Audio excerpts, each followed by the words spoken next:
Dando continuidade à nossa aula, nessa videoaula nós iremos estudar, iremos aprofundar um pouco mais o estudo dos fatores que influenciam no comportamento dos gastos públicos, mais especificamente, nos fatores que influenciam no avanço dos gastos públicos.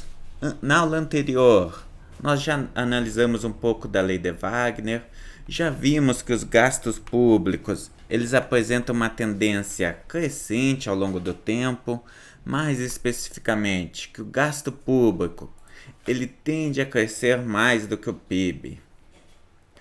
Agora nós iremos avançar um pouco, principalmente para as contribuições do Peacock e do Wiseman. O que esses autores vão mostrar? Que em condições normais, a população ela não aceita o aumento do gasto público. Vejam o que nós temos aqui. Por um lado, nós temos o gestor público. O gestor público ele tem interesse em elevar os gastos públicos, porque assim ele consegue se eleger. Então, o gestor público, ele irá de todos os modos possíveis tentar aumentar os gastos públicos e com isso oferecer um maior conjunto de bens e serviços para a população, conseguindo assim aumentar a sua plataforma política, se elegendo na próxima eleição. Por outro lado, os consumidores, os cidadãos, eles vêm com aversão a este aumento do gasto público. Por quê? Porque um aumento na participação do governo na economia implica numa redução na participação da iniciativa privada na economia. Então, o que nós temos aqui? Um debate entre o público e o privado. Sendo que o setor público, ele anseia, ele deseja promover o aumento na participação do Estado na economia. No entanto, esse anseio do setor público, dos gestores públicos, em promoverem o aumento dos gastos públicos, é segurado, é barrado pela negativa dos cidadãos em aceitar este aumento do gasto público. Quando é que essa situação vai se modificar? Num período anômalo, num período de guerra, num período de desastres naturais, em um período que exija maior intervenção do setor público, ou seja, em um período em que a população aceite o aumento do gasto público. Aqui nós temos, por exemplo, a ocorrência de guerras, inclusive períodos de instabilidade econômica. Por quê? Porque nestes períodos, dada a situação de exposição gerada, a população passa a aceitar que o setor público ele eleve a sua participação na economia. Ou seja, em períodos excepcionais, a população ela tolera o aumento do gasto público. Aqui o que nós podemos considerar? Nós podemos pegar a participação da tributação na economia. Então veja o que nós temos. Pensando do modo mais simples possível. O governo, para ele aumentar os seus gastos, vamos representar por G, o governo ele precisa financiar estes gastos. Ou seja, ele vai ter que aumentar a tributação sobre a sociedade, que vamos representar por T. De tal forma que o aumento no gasto público pode ser representado através de dois indicadores distintos.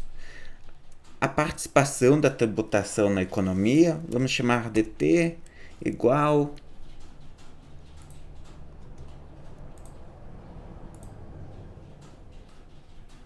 a tributação, Tzão, dividido pelo PIB. Então veja o que nós temos aqui.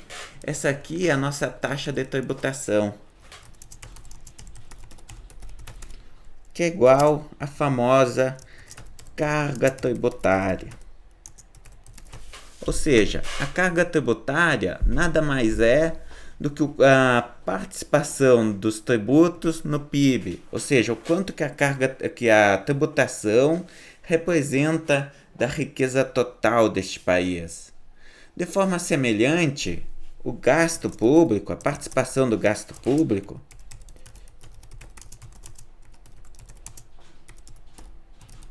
também é dado pelo gasto do setor público dividido pelo PIB. Então, essas são as duas métricas, são duas das diferentes métricas existentes que podem ser utilizadas para analisar o avanço do gasto público. Por que eu estou considerando esses indicadores e não apenas o aumento no gasto público ou o aumento na tributação? Muito simples, porque nós precisamos relativizar esse indicador. O gasto público e a tributação são indicadores absolutos, que nada nos dizem. Nós precisamos considerar um indicador relativo que leve em consideração o tamanho da economia deste país. Aqui, por exemplo, vamos considerar a seguinte situação. O PIB deste país ele é crescente, ele cresce ao longo do tempo, porém, qual que é a pergunta que nós temos que nos fazer aqui? O PIB deste país, ele cresce mais ou menos do que o gasto público? Por quê? Por exemplo, aqui, vamos considerar, neste nosso gráfico, no eixo X, como sempre, nós temos o tempo, ou seja, a passagem do tempo. Já no eixo Y, nós temos o nosso PIB,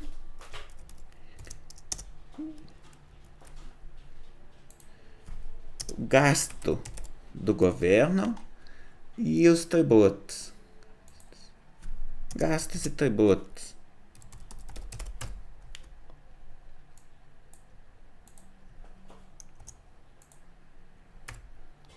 Então veja o que nós temos aqui.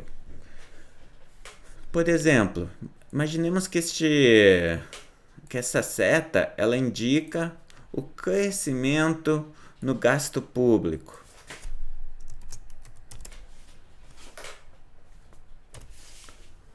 Apenas com essa informação nós conseguimos afirmar que o gasto público ele está crescendo? Sim. Em termos absolutos, o que isso nos indica? Que a cada ano, a cada período, o montante de reais gastos pelo governo está se elevando. Porém, essa informação ela precisa ser olhada com cuidado. Por quê? Porque essa informação ela não nos diz nada sobre a riqueza total deste país. Por quê? A variável pertinente que nos importa não é se o gasto público ele é crescente, mas se este gasto público ele está crescendo mais ou menos do que o PIB do país. Ou seja, nós voltamos àquela discussão que nós fizemos na aula anterior sobre a lei de Wagner. Quando nós olhamos apenas para a tributação ou para o gasto, aqui, nós estamos considerando um indicador de absoluto, ou seja, nós estamos olhando só para essa seta, quando na realidade o que nos importa é olhar para esse indicador, ou seja, a carga tributária ou se não a participação do gasto público na economia. Por quê? Porque se o gasto público e os tributos, vamos considerar aqui, o total de tributos deste país. Vamos até ser generosos e considerar que a tributação deste país está crescendo mais do que o gasto.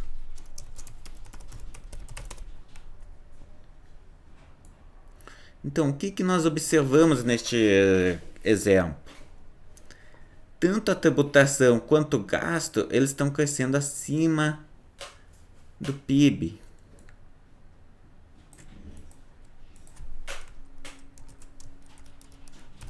Se esses indicadores crescem mais do que o PIB, significa que a participação do governo na economia ela está se elevando.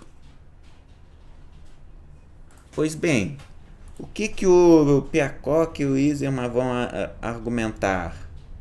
A população, ela fica feliz com este aumento na participação do gasto e da tributação do governo? Ela fica feliz com o aumento da interferência do governo na economia? Não. A população, ela não deseja isso. Em períodos normais, ela não tolera. Quando que essa população, ela vai aceitar que a participação do governo na economia se eleve? Em períodos de crise. Apenas nestes períodos, dada a situação de vulnerabilidade criada, que a população aceita e passa inclusive a clamar por aumento na participação do governo. Os estudos feitos pelo Piacock e pelo Iserman, eles começaram analisando os dados do Reino Unido. E o que eles encontraram? Primeiro, eles confirmaram a lei de Wagner, ou seja, o gasto do governo ele realmente tende a crescer mais rápido do que o PIB.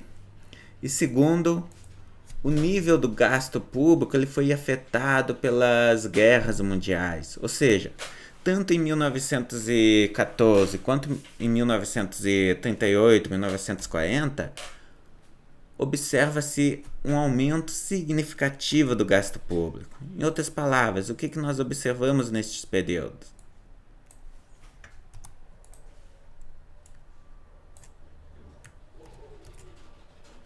A ocorrência dessas guerras. Aqui, de novo, nós temos a nossa variável no eixo X, é o tempo. E agora, no eixo Y, nós temos o nosso gasto. Vamos representar apenas por G. O que o Piacock e o Iserman demonstraram? Que a ocorrência da Primeira e da Segunda Guerra provocou uma quebra na trajetória do gasto público. Vejam o que nós temos aqui. Aqui nós temos a trajetória do gasto público, uma trajetória positiva, indicando que esse indicador ele está avançando acima do... cresce mais do que a renda. Aqui nós podemos até considerar o gasto público em proporção do PIB. O que nós observamos? Em períodos normais, esse indicador ele apresenta tendência positiva, o que indica que há a tendência de elevação na participação do governo na economia. Porém, quando ocorreu a Primeira e a Segunda Guerra, o que nós observamos?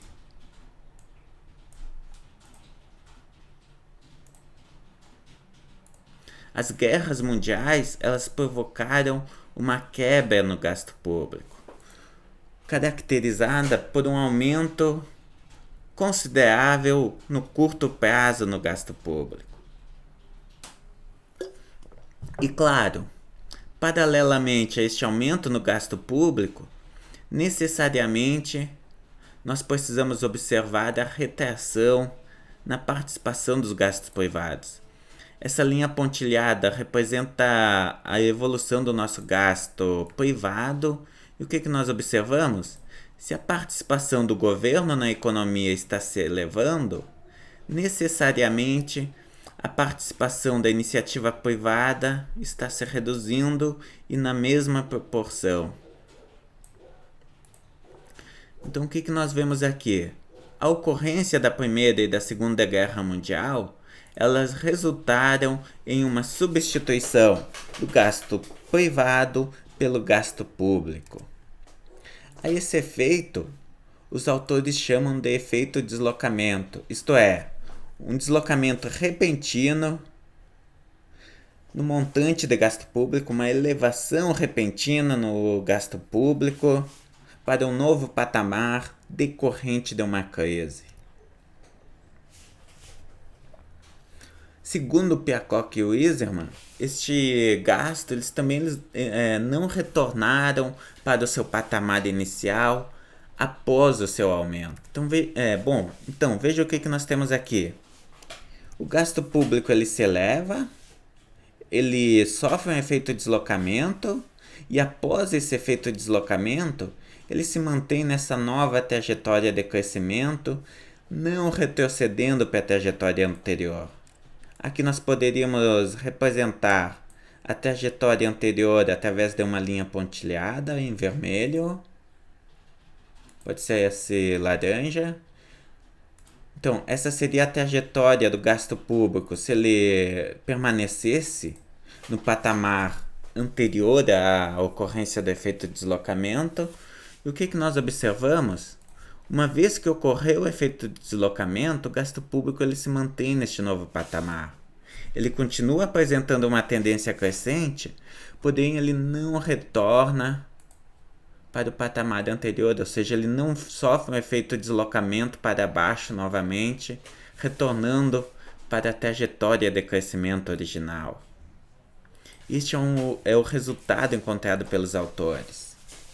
No Brasil, segundo a literatura, se observa efeitos de deslocamentos no governo JK, do Juscelino Kubitschek, lá em 1956, com o plano de metas.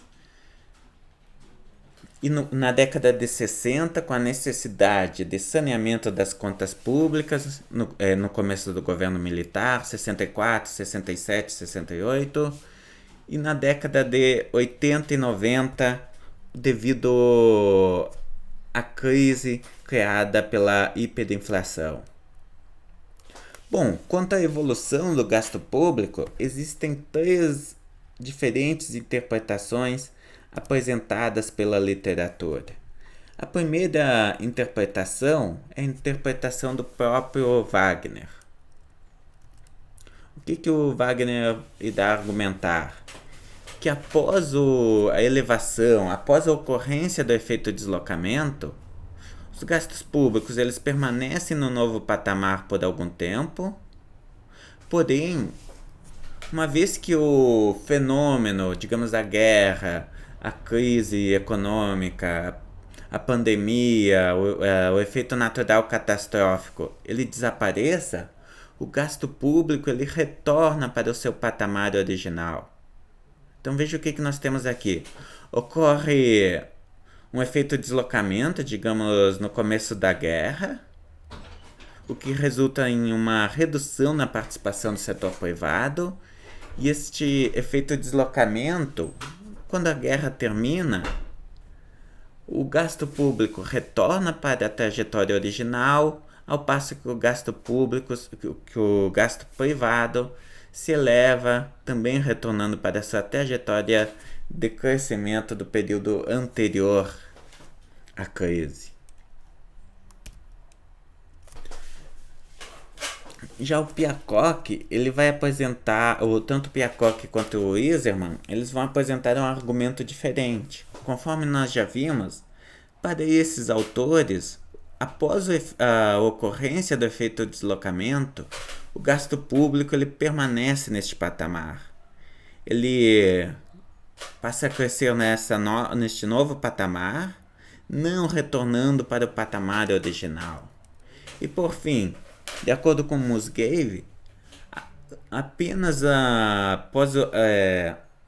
após a ocorrência do efeito de deslocamento, o gasto público permanece no patamar até o fim deste evento, deste fenômeno, digamos, dessa crise. Tendo findado essa crise, digamos, essa guerra, o gasto público ele passa a retornar lentamente para o patamar anterior. Após retornar para a trajetória original, digamos aqui no nosso exemplo, após retornar lentamente, aqui então veja o que nós temos, o gasto público ele retorna para o Musgrave, para a trajetória original, porém leva um longo período de tempo. E após retornar para essa trajetória original, ele permanece na sua tendência de crescimento ao longo do tempo. Bom, então, essas são as 3 interpretações que existem. Lembrando, são diagnósticos feitos pelos autores com base na análise de casos distintos, não podendo sendo mais uma coleção de evidência do que uma evidência teórica, ou seja, não se pode considerar que essas evidências, que os argumentos apresentados por estes autores compõem uma teoria, compõem um corpo teórico. Além disso, de acordo com Peacock e Wiseman, existem dois efeitos adicionais ao efeito deslocamento. O primeiro efeito é o efeito imposição. O que seria o efeito imposição? É o novo sentimento de igualdade e coletivismo gerado na sociedade. Então veja o que nós temos aqui. Ocorrem os distúrbios, digamos, essa guerra, essa crise, que resulta em necessidade de aumento do gasto público, sendo que com o aumento neste gasto público, a sociedade ela passa a atribuir um valor mais elevado, uma maior importância ao gasto público. Ou seja, o efeito imposição ele expressa justamente esse novo reconhecimento da sociedade de que não, esse gasto público ele é realmente importante. Em outras palavras, a própria percepção da sociedade sobre o tamanho ótimo do Estado, sobre a importância do gasto público, ela se altera como decorrência direta da ocorrência do efeito deslocamento. Por fim, o efeito inspeção seria a nova expectativa criada na sociedade por um melhor nível em termos dos serviços prestados pelo Estado. Então veja o que nós temos aqui. O Estado vai lá, no período de guerra, no período de crise, ele aumenta o seu gasto. A sociedade ela passa a ter expectativa que o Estado ele permaneça oferecendo esses serviços decorrentes que resultam no aumento deste gasto. Ou seja, a sociedade ela cria uma expectativa em torno à permanência desses novos gastos. Bom, sobre efeito deslocamento, efeito inspeção e efeito imposição seria isso. Fico à disposição para responder perguntas.